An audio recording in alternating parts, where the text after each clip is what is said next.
Something smelled off, so Fox went digging. You ever get that feeling?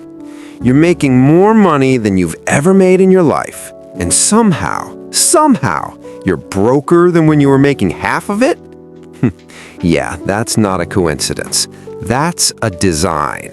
Today, I'm going to show you the exact playbook they use to keep you running on a wheel you didn't even know you were on.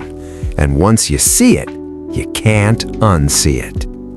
Let me introduce you to someone. Her name's Sarah. Sarah makes $75,000 a year. Sounds decent, right? That's what they want you to think. But watch what happens before Sarah even touches her money. Federal taxes, gone. State taxes, gone. Social Security, you'll never see that. Health insurance, gone.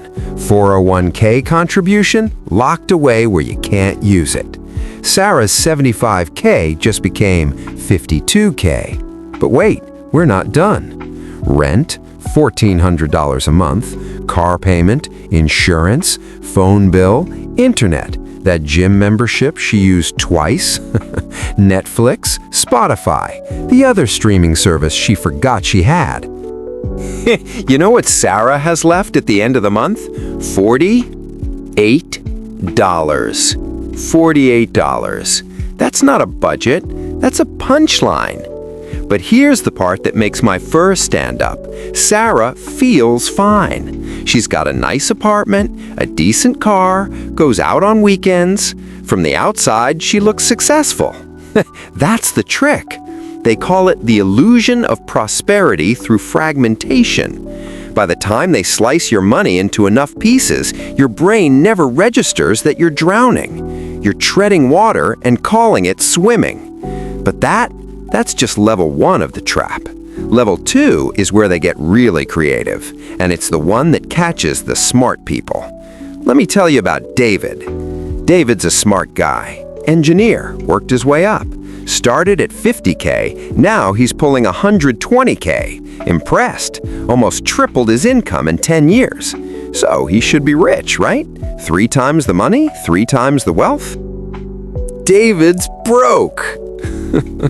Same as Sarah. Maybe worse. Because David fell for trap number 2, lifestyle inflation. See, when David made $50K, he drove a Honda and lived in a 1-bedroom. That was fine. But then he got a raise, and the system whispered in his ear, "You deserve this. You worked hard. Everyone at your level drives one of these." So David upgraded. New car, bigger apartment, better restaurants, nicer clothes. And for a minute, it felt amazing. Then the next raise came, and he upgraded again, and again, and again. Every single time David's income went up, his expenses went up to match. Sometimes they went up faster. That $120K salary, he now needs every penny of it. He can't quit. He can't take a risk. He can't start that business he's been talking about for 6 years. You know what they call that? Golden handcuffs. They're real pretty. They're still handcuffs. Quick question, and I want you to actually think about this. Don't just scroll past it. If you lost your job tomorrow, how many months could you survive? If the answer is less than 3 months, you're in the trap right now. And you might not even know it. Now here's where it gets personal for me. Because this isn't an accident. This isn't bad luck. This isn't, oh, people just need to be better with money. No, this is a system. And it was built this way on purpose. Think about it. Who benefits when you need your paycheck?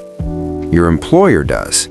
A trapped employee doesn't negotiate, doesn't leave, doesn't make demands. They show up, they shut up, and they produce. The banks do. You need credit cards to cover the gaps. Mortgages, car loans, student loans. Every one of those is a chain. The advertisers do. They need you to believe that your worth is tied to what you own, that you need the upgrade. that you're falling behind if you don't. And the beautiful part, from their perspective, you don't even know you're in a cage. You decorated it. You put up curtains. You call it home. That's not a life. That's a very, very comfortable prison. All right, I've been hitting you with the bad news for a while now. You're probably either scared or angry. Good, both of those are useful, because now I'm going to show you the way out, and it's simpler than they want you to believe. Step 1, income is not wealth. Your salary is what they pay you to show up. Wealth is what you keep after everyone else takes their cut. And right now, you're keeping nothing. Step 2, attack the gap. The gap between what you earn and what you spend, that's your entire financial life. If your gap is 0, nothing else matters. Freeze your lifestyle and let your income pull ahead. The next raise, you don't upgrade, you deploy. Step 3, build assets, not comfort. Assets make money while you sleep. Comfort just feels good now. Step 4, prioritize optionality. Optionality means having choices, staying at your job because you want to, not because you have to. That's freedom. Look, if this is hitting different, if you're sitting there right now doing math in your head, you're exactly who this channel is for. Like, comment, and smash that subscribe button. I'm about to go digging into a lot more of these traps. And trust me, this one was just the appetizer. Let me tell you what the salary trap actually costs you. Because it's not just money. It costs you time. It costs you relationships. And it costs you your identity. At some point, you stop being a person with a job, and you start being a job with a person attached to it. And that is exactly where they want you. But you know what the funniest part is? The door to the cage? It was never locked. You just had too much stuff piled in front of it to see it. All right, here's your homework. Tonight, calculate your real gap. This week, find 3 expenses that exist because of what other people think. This month, cut one and redirect that money into something that works for you. Small? Yeah.